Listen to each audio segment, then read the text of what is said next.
Bang, Iya. bicara soal verifikasi administrasi seperti yang Abang sudah jelaskan pada sesi pertama tadi, saya mau tanyakan nih, itu skema kerja dari proses verifikasi KPU dengan pengawasan KPU itu seperti pengawasan Bawaslu itu bagaimana? Apakah misalnya ini gini, ini kan ada 17 partai nih Bang, apakah kita sama-sama sepakat bahwa mulai hari ini partai A dulu, lalu kita mulai telusuri bakal calon yang pertama sampai 50 selesai dulu baru kita pindah ke partai berikutnya, atau KPU bekerja verifikasi sendiri, Bawaslu bekerja dengan mengawasi dengan fokus objek lain, begitu loh Bang. Oke. Baik, terima kasih. Ketika dikatakan pengawasan, sebetulnya ini sistem informasi pencalonan adalah alat bantu dari pencalonan bakal calon yang dari partai politik. Periode saat ini kita tidak terlalu mengerti karena teman-teman KPU baru juga, kita belum duduk bersama bagaimana model pengawasan, karena itu otomatis kita harus mengkoordinasikan. Kita sebetulnya menginginkan ketika teman-teman KPU memverifikasi administrasi perbaikan dan kegandaan ini, kita ingin satu partai 50 caleg itu kita kupas satu persatu bersama-sama, seiring sejalan gitu ya. Data disilonkan itu sebagai alat bantu kan. Nah, makanya kita pingin ini secara bersama-sama sehingga sama-sama hasilnya oke gitu ya. Dan kedepannya tidak ada sengketa yang dimunculkan oleh partai politik atau bakal calon di salah satu partai tersebut gitu. Ini yang kita masih belum duduk karena teman-teman KPU juga lagi bimtek untuk dalam seminggu ini begitu. Oke, tapi kalau menurut pengamatan Abang dari tahapan-tahapan sebelumnya, apakah skema kerjanya itu seiring sejalan atau memang KPU kerja sendiri, Bawaslu kerja sendiri tapi dengan objek verifikasi dan pengawasan yang berbeda gitu loh. Kalau kita sih sebetulnya objek yang kita awasin pasti sama yang dilakukan teman-teman KPU tapi kita tidak, misalnya mereka buka 8 tabel untuk pengecekan. Apakah kita bisa melakukan itu di KPU?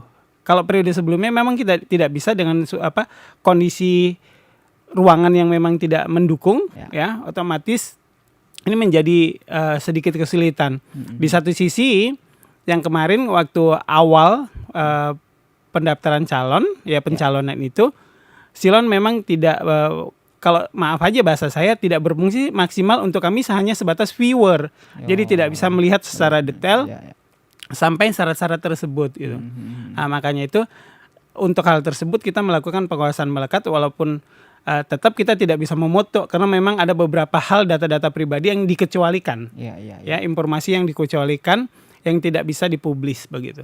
Bang, dari tahapan ini Bang, verifikasi administrasi, itu ada nggak beberapa alternatif antara proses verifikasi dan proses pengawasan Bang? Misalnya tadi Abang bilang kalau saya boleh contohkan tadi, yang pertama mungkin sama-sama tentukan satu partai, lalu mulai kita kupas satu persatu. Nah, itu mungkin satu alternatif. Ada alternatif lain nggak Bang selain alternatif pertama itu? Ada sih sebetulnya, kalau mereka memang buka tabel yang memang dengan ruangan yang maksimal, itu kita bisa mengawasi melekat satu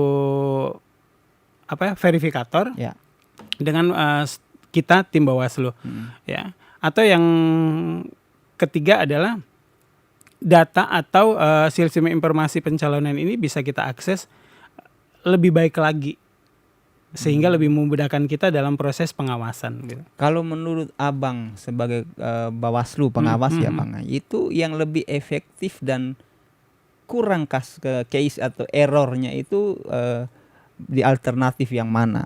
Verifikasinya seperti apa, lalu proses pengawasannya seperti apa sehingga mengurangi error dari bakal calon yang bakal jadi memenuhi syarat itu Bang? Kalau dibilang kalau dibilang mengurangi, sebetulnya kan ini karena sudah memakai sistem informasi, otomatis itu udah di-scan semua Beda dengan ketika kita mendapatkan ini secara hard copy. Kita bisa lihat ya satu persatu dan kita dikasih data yang sama dengan KPU Ya. ya. Nah, kalau sekarang misalnya ini kita kemarin salah satunya memverifikasi ya ijazah salah satu bakal calon kita ke Bintan ya.